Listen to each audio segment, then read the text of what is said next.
In a time when the world knew little of mental health, Imam Raza offered timeless wisdom. Here are 5 powerful lessons from his teachings on inner peace and strength. Lesson 1. Balanced diet. The body is like a farm. Nourish it carefully. Imam taught that a proper diet impacts not just the body, but the mind too. Lesson 2. Managing stress through tawakkul, reliance on Allah. Whoever relies on Allah, Allah suffices him. Trust in God's plan reduces fear and anxiety.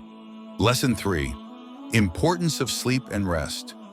Imam emphasized maintaining a balance between work, worship, and rest, key to mental stability. Lesson 4. Controlling anger.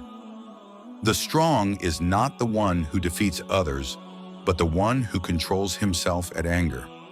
Self-control protects the soul from destruction. Lesson 5. Positive thinking and hope. Imam Raza always encouraged maintaining hope, no matter how dark times may seem. The wisdom of Imam Raza remains a healing light for the heart, the mind, and the soul.